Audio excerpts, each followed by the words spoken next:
Good afternoon. Mr. President, fellow delegates and friends, it's an honor to be with you today. And it's wonderful to be here in the great city of New York. Once again, this week, New Yorkers showed us how to be resilient and resolute in the face of violent extremism.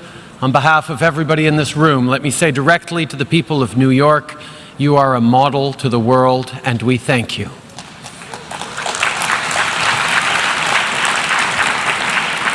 Exactly 1 year ago, Canada was in the middle of a long and closely fought election campaign.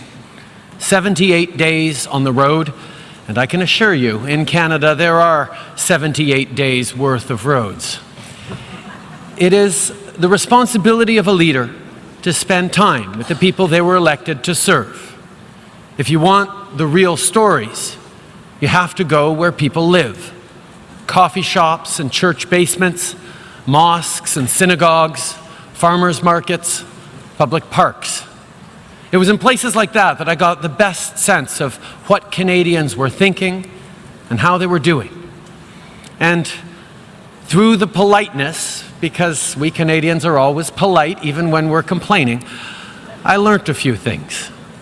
I talked with people my age who were trying to be hopeful about their future but found it tough to make ends meet even when they were working full-time. I heard from young Canadians who were frustrated, who told me that they couldn't get a job because they don't have work experience, and they can't get work experience because they don't have a job. I heard from women and girls who still face inequality in the workplace and violence just because they are women, even in a progressive country like Canada. With citizens' anxiety, we have a choice to make. Do we exploit that anxiety, or do we allay it? Exploiting it is easy. But in order to allay it, we need to be prepared to answer some very direct questions.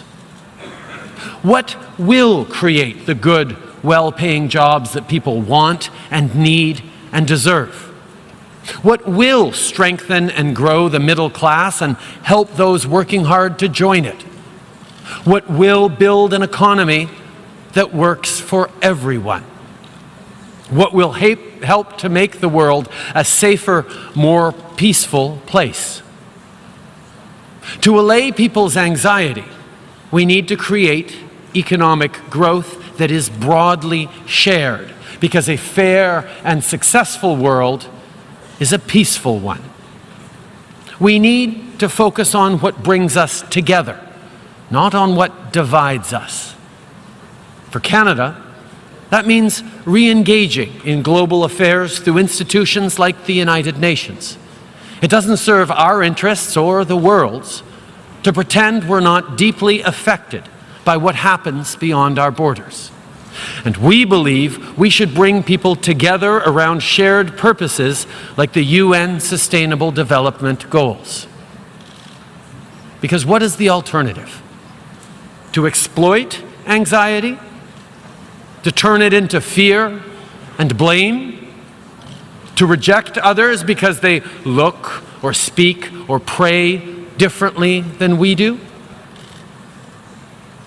You see, in Canada, we got a very important thing right. Not perfect, but right. In Canada, we see diversity as a source of strength, not weakness. Our country is strong not in spite of our differences, but because of them.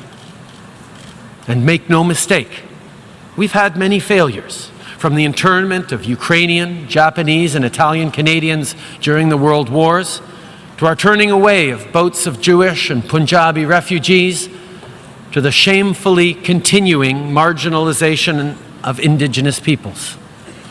What matters is that we learn from our mistakes and recommit ourselves to doing better.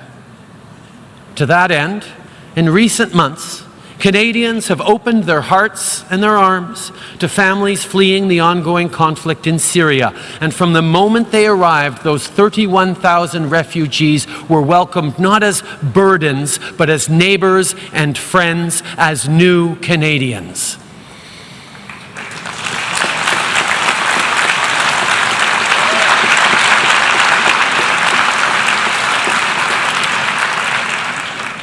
Syrians faced catastrophe. Do you want to know where the Syrian middle class is? Well, they're living in refugee camps in Turkey, Lebanon, and Jordan. They're moving across Europe looking for a place to set down roots, to get their kids back into school, to find steady work, and to become productive citizens.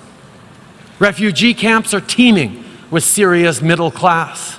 Doctors and lawyers, teachers and entrepreneurs. They're well educated, they work hard, they care about their families, they want a better life, a safer and more secure future for their kids, as we all do. So when I say that I hope that Syrian refugees that we welcomed will be soon able to join our middle class, I'm confident that we can make that happen, and we'll do it by offering them the same things we offer to all our citizens: a real and fair chance at success for everyone.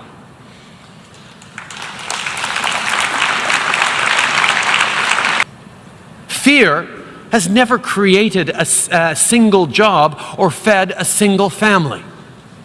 And those who exploit it will never solve the problems that have created such anxiety.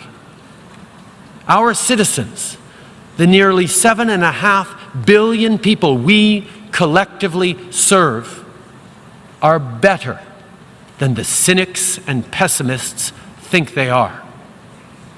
People want their problems solved, not exploited. Listen, Canada is a modest country. We know we can't solve these problems alone.